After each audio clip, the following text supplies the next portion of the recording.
Some of you people know me, know I'm kind of a long timer around here.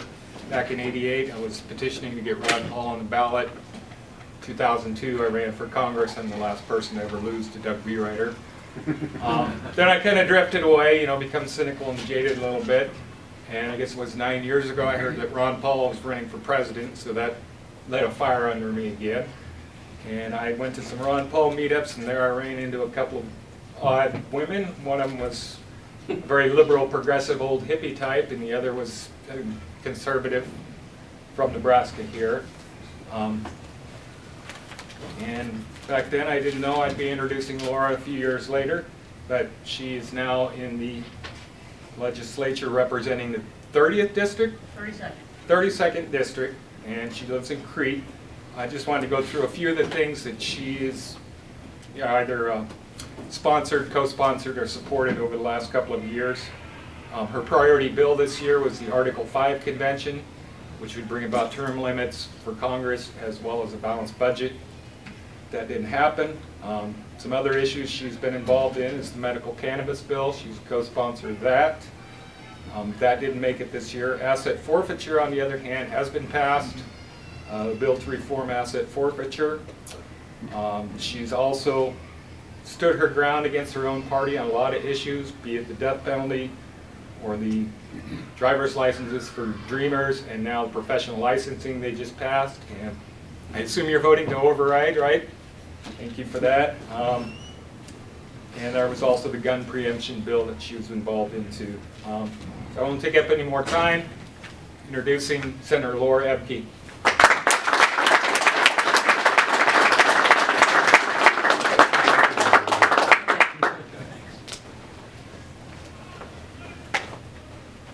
Thank you, Robert. And I asked Scott on my way up how much time, and he said as much as I need. That's a very dangerous thing to say. Lunch gets served at noon. Okay.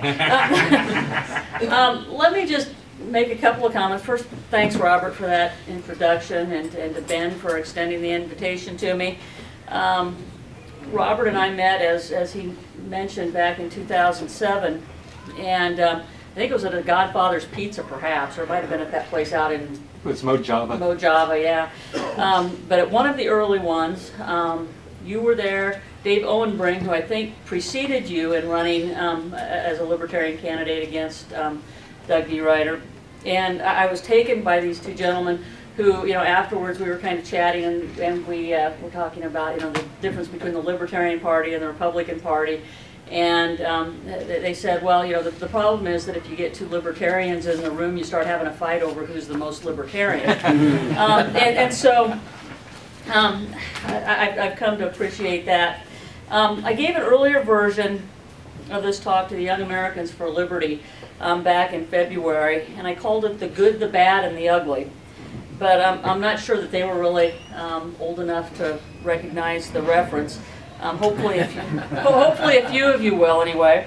What I thought I might do is give just a little bit of an overview of some of the most obvious liberty-related things we've done or not done in the legislature in the last two sessions, especially this last session. And then I'll open it up for whatever questions you might have about procedure or personalities or whatever. I usually say far more than I should. So try your luck and see if you can get me to say something totally outrageous. So first things, the bad and the ugly. Liberty in Nebraska isn't dead yet, but I think it's safe to say that it's maybe on life support and in desperate need of some intensive care. The reasons, which I'll expand upon briefly, are this. First, a general disdain for the Constitution, both the national and the state versions. Two, what I like to call a progressive conservatism that assumes the need for government involvement in many areas of our lives while claiming that they're protecting freedom. Three, a small but vocal statist group in the body. Four, a lack of vision about what we could do with liberty. And five, term limits. And let me get to all of those in a little more detail. So first, the disdain for constitutional frameworks that we swear to uphold. A few brief examples might be instructive here, and while I happen to be involved in both of these instances and use them because I know about them. They're only isolated because they represent a relatively rare instance of us even talking about the Constitution. So example one, Rules Committee hearing, first week of the session. A rules addition was proposed by yours truly that would have required that all committee statements for bills sent out of committee should note the constitutional authority for that law. Now this would have been a very, very simple, extraordinarily simple thing to do. And 95% of what the legislature does, while perhaps suspect as a policy, can probably find some constitution within the state, some justification within the state constitution, because our Constitution gives us extraordinary latitude over policy in the state. What I was really trying to get to there was to make senators and members of the committees at least think about, the justification, even if their reason for it was all messed up. I thought it was important for them to at least think about what gave them the authority to do something. Okay, the comments from the committee were astounding, and I'm going to paraphrase a little bit here. If you want to get the full transcripts of them, we can get them for you. One senior senator said, and this is pretty close to a quote, "It's not the job of the legislature to worry about the constitutionality of things. That's up to the courts." Similarly, another senior senator sitting on the committee said, "It's not the job of the legislature it's the job of the legislature to legislate, and we leave it to others to tell us if it's not constitutional." As I was sitting in the witness chair, so to speak, at the witness table at the committee hearing, after I picked my chin off the table, I expressed my concern that my colleagues would so easily cede their responsibility to support the Constitution to the judicial branch, and that I thought that it was our responsibility as representatives of the people to do our best to avoid unconstitutional entanglements with policies. But alas, they didn't buy that argument. Another example of the disdain with which the notion of the Constitution is held can be found in the gun rights debate, which I'll talk a little bit more about later, LB 289. Those who mention the Second Amendment, or for that matter, Article 1 of the state Constitution, which is much more explicit in terms of Second Amendment rights, were demeaned. They were told that they didn't know what they were talking about because they weren't trained in the law. Neither the state nor the federal Constitution are paid much attention to, unfortunately, except occasionally in a few civil liberties cases that I'll talk about a little bit later. Okay, the second problem, progressive conservatism. I won't dwell on this for very long, but let me just say, I was born in 1962, and my dad was a Goldwater activist when I was still in diapers. When I think of the term conservative, I think about something a little bit more like Barry Goldwater than today's conservatives. Someone who wants to minimize government and private lives, someone who appreciates, at least on the whole, civil liberties, and someone who believes in the free market and less regulation. Unfortunately, we have trouble getting those who claim to be conservatives together on those goals. So why is that? Well, I hesitate to paint all of my colleagues with a broad brush, because there are indeed some who are very committed to the principles that we would like to see. But I think there are a fair number of conservatives, not to mention moderates, in the body who've fallen victim to something akin to Potomac fever that so many in D.C. contract. Let's just call it unicameral fever. Let's face it, I'm in my first term, just finished my second session, or will finish the second session on Wednesday. It's kind of a heady feeling when you get to not only work inside the Capitol every day, but people call you senator everywhere you go inside a 6-block radius of the Capitol. People who would have never been your friends before your election give money to your campaign accounts. And they stop and chit-chat with you in the hall. Sometimes put their arm around you. Hey, it's nice to see you, Senator. Sometimes they ask you to carry legislation for them. Sometimes they take you to lunch. When they need your vote, they make you feel like you're the most important vote in the room. And that's just the crowd that hangs out in the lobby. Okay, you get phone calls and letters and emails from dozens of people a day, many constituents, some from just around the state, all trying to make you believe that their cause is the most important and that they really, really, really need you. Good people can get caught up in the atmosphere and in believing that it really is up to them to fix all things for all people. And it takes both discipline and probably a certain level of introversion, which causes you to really prefer your own company over others, to keep a person grounded. My staff would tell you that I am generally less than enamored with the social scene of the legislature, and that the day when, during the week when the pile of invitations to breakfast, lunch, and dinners and other events are brought into me is almost painful for me, as we sort through, try to figure out what I have to RSVP positively to and which ones I can just ignore. I could spend a lot of time talking about this because honestly, in the 2 sessions that I've been part of the legislature, as one who believes in liberty, I've probably been as frustrated with some of those who I would agree with on most things, conservatives if you will, as I have been with those who are openly statists. The desire for minimalist or maximalist government, in both cases, is oftentimes very issue determinant. You can find very conservative people who claim that they want small government, want big government if it's something that they agree with, and you find the reverse to be the case on the other side. Moving on to this notion of a statist minority. Anybody who watches the legislature probably recognizes this. I mean, I've alluded to it already, but the reality is that there are 11 or 12, maybe 13, maybe 14 senators who vote almost always as a bloc. Okay, and they can be depended upon to form the core of any filibuster to oppose anything that would otherwise be considered conservative. That's a little different when you start talking about things that are a little more liberal, and sometimes there are groups of us that come together on some of those. How they behave on bills that we consider liberty-friendly really depends on which liberty we're addressing.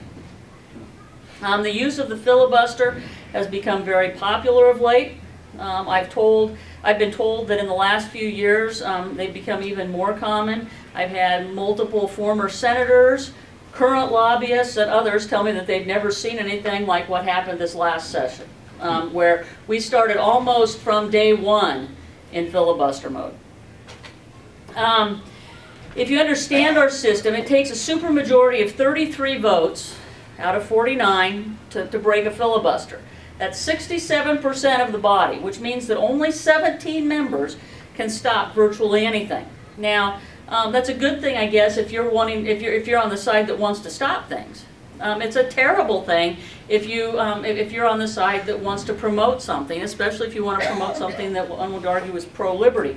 As one who had LB 289, which was the gun preemption bill, we fell 1 vote short. We had 32 votes. We fell 1 vote short of breaking cloture.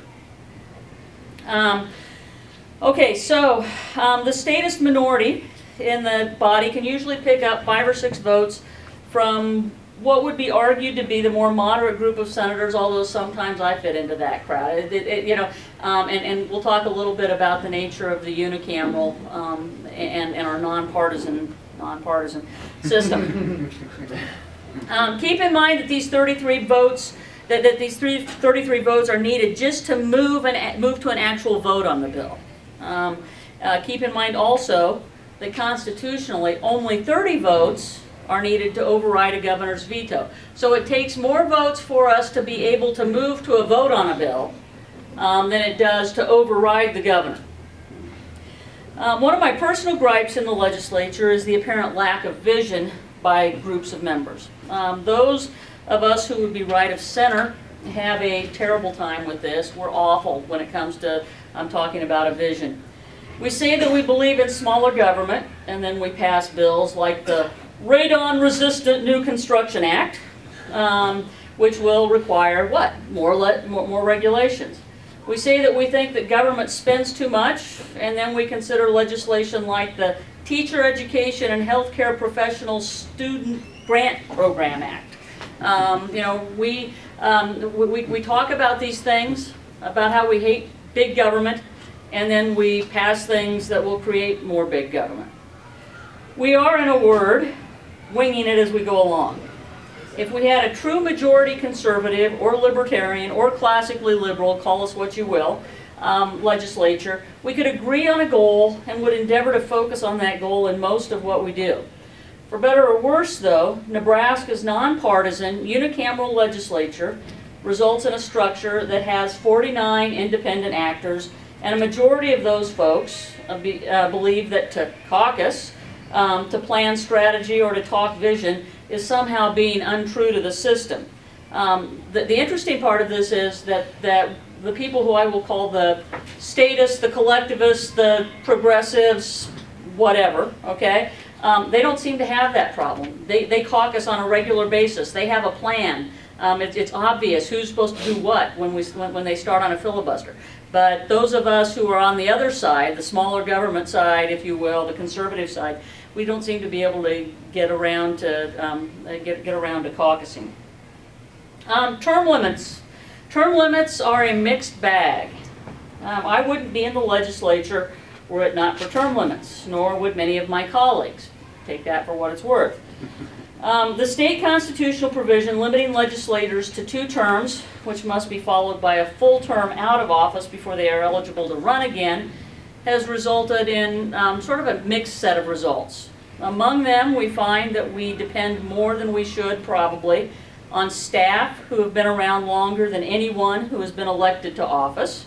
And these are the keepers of the institutional memory. We see more legislators leaving office, many of them moving into the lobby for more lucrative jobs. And in the one instance of a senator so far who has termed out and then returned after one term, we have Senator Chambers, who is the longest serving state legislator in Nebraska history. Ideologically, he is opposed to many of us, most of the time, but because, as I suggested before, we don't like to caucus, we are oftentimes at his mercy or playing catch-up when it comes to trying to maneuver around his political maneuverings on the floor. No one, no matter how many times they've read the rules, no one knows the rules as well as he does, because he's actually practiced it over the course of 40 years. And whether he's stretching the truth or not, when he starts telling stories about the history of legislation, even relatively recent legislation, there really is no one on the floor who can contradict what he says on the spot. You know, when he says something, I have to send my legislative aide to go look up the transcripts from 18 years ago to see if what he's telling is the truth. And usually there's some level of truth to it, but it's probably twisted a little bit over the course of time. So term limits have in some ways kind of slowed down the movement of liberty, I think, although Senator Chambers is certainly the preeminent proponent of at least some of our civil liberties on the floor. At 78, Senator Chambers doesn't show many signs of slowing down. He'll be 79 this summer, and he has filed for re-election. There are 3 people running in his primary. So one would think, though, that if he wins, that this would probably be his last term. But that still means that we'll have him until 2021, when he's termed out again and would be 83, almost 84, and he'd have to wait another 4 years before he could run again, so probably not, I don't know. Okay, so the good news. In terms of liberty in the legislature, in terms of the legislative session we're just concluding, there were some faint glimmers of hope for us. The Judiciary Committee, while too liberal for some, has done some important work in the last year when it comes to criminal justice reform. Certainly the death penalty is a part of it.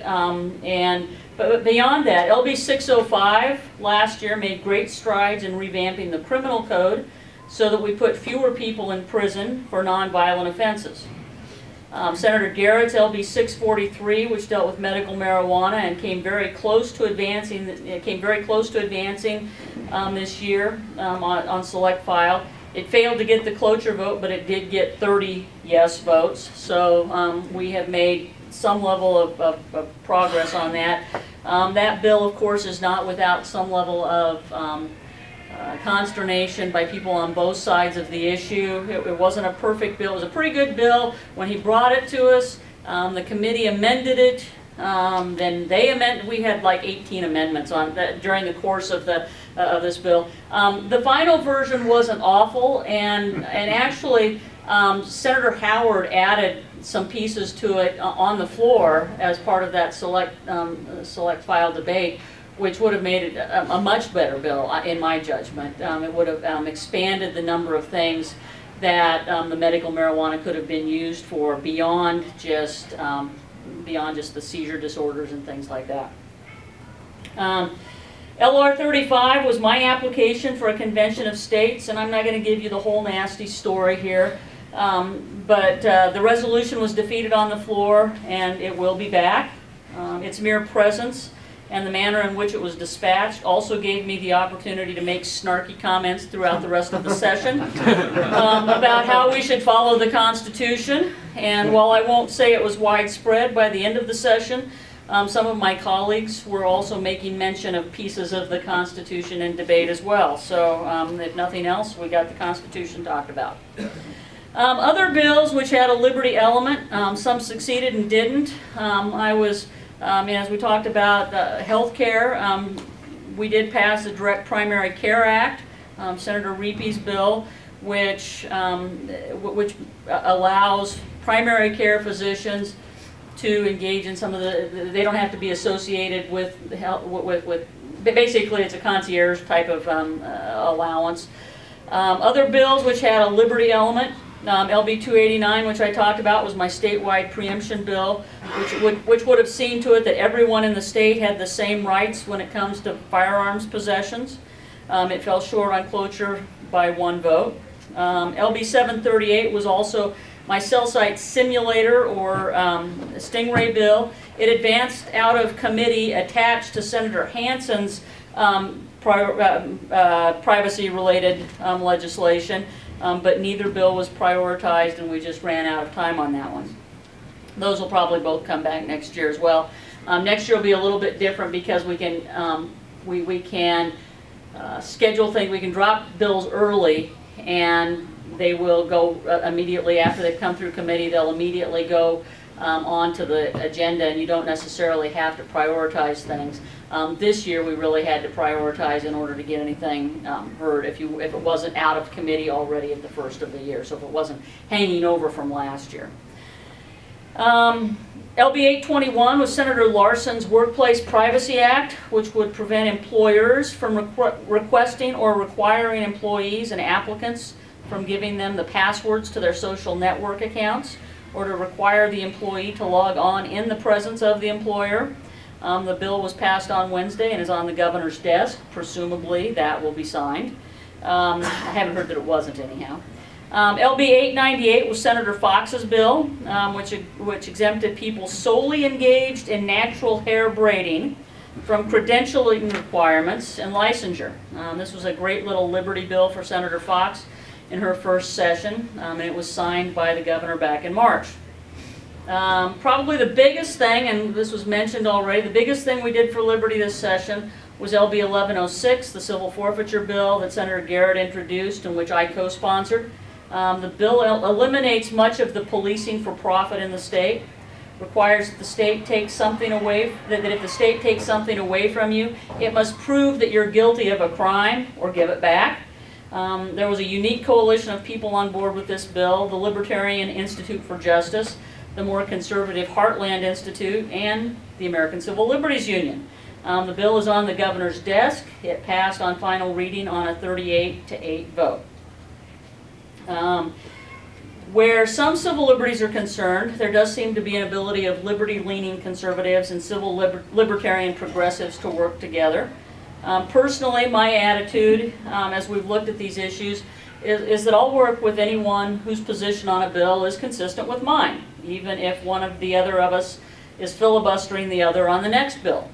I think that is one of the advantages of our nonpartisan unicameral. It does allow coalitions to shift, and it encourages people to retain a level of civility with one another on the floor, because you don't want to totally burn your bridges with the person that you're going to be working with on the next bill and whose support you're depending on the next bill. When it comes right down to it, though, I suppose that virtually everything that we do in the legislature has some sort of impact on someone's liberty. And in most instances, it's taking away of liberty. Nevertheless, more and more there are a few of us asking a few questions and saying the words Constitution, liberty, and freedom on the floor and in committee hearings a little more often. So a few last positive notes, and then I'll take questions or about whatever. LB 18, we mentioned that a little bit earlier. That was the meningococcal pneumonia or meningitis bill. LB 18 was on the floor early in the session. It was on the floor last year too, and we beat it off. It was on the floor again early this session, and it would have mandated that all 7th graders and then 16-year-olds, so it's a 2-shot thing, receive the meningococcal meningitis vaccine. Now there's no doubt that that's a serious illness. People die from it at a rate of about 1 out of 10 times when they contract it, but it is also incredibly rare. We had parents, including parents who were not against vaccines generally, beg us not to pass that mandate. In the end, the filibuster against the bill succeeded. And if you look at the numbers, about 80% of all kids already get the vaccine. If not in 7th grade, then they get it when they go off to college and live in the dorms at the request or requirement of their college. So that mandate, which could have violated parental choice, was avoided. Although the introducing senator has said that it will be back again next year, so we'll have to deal with that again. LB 47 was a well-intentioned bill designed to encourage more people to become organ donors through a mandatory, as opposed to the current optional, question on the driver's license applications. After objections from those of us who didn't like a mandatory question that had nothing to do with a person's ability to drive, it was ultimately passed with an amendment which would move the question to a different section of the driver's license application, but it wouldn't result in a non-issuance of a license if it wasn't answered. And that was the big problem that we had, that if you didn't answer it, if you don't answer a mandatory question, they don't have to give you a driver's license. So it's no longer mandatory, but it's moved from a place other than where it currently is on the application. So all in all, liberty's not dead. We need more people who understand the ideas of liberty and aren't afraid to act on them. We also need to realize, as I alluded to you when I told you about the first meeting with Robert and Dave, is that libertarianism is a pretty big tent as well. While I'm probably the most consistently libertarian legislator in the unicameral, I recognize, even as I'm casting votes, that I probably betray the philosophy on occasion. Real politics demands, I think, that we be looking toward the point we want to go and realize that there may be many ways to get there, and that we not get too wrapped up in the occasional detours we take along the way. One last thing, then I'll take questions. I keep saying that, don't I? One last thing. There will be at least 11 new members for the legislature, in the legislature next year. And if I could pick one and only one candidate for folks who love liberty to help, it would be Dick Clark in District 25. I think he'll probably get through the primary. There's 3 of them running in that district. And if he does, he's going to have a real battle in the general election. Send him money, and for those who are close enough, volunteer to help him go door to door. He actually ran, I think, for the legislature of Alabama as a libertarian when he was in college, I believe. And I would love to have him in the legislature with me. There's too little talk, mostly just in my office, about the ideas of liberty. And having someone else to bounce ideas off of would be awesome. And for those of you who live in the Omaha or Bellevue area, and you need someone to help, I'd suggest Senator Tommy Garrett. He's done good things this year with the medical marijuana bill as well as the civil forfeiture bill. He is becoming more and more libertarian all the time. We have joked about forming the Legislative Liberty Caucus, made up of the 2 of us. And he'll need some help against a fairly serious candidate. So, that said, what questions or comments do you have? Ask me what you want and I'll try to answer them.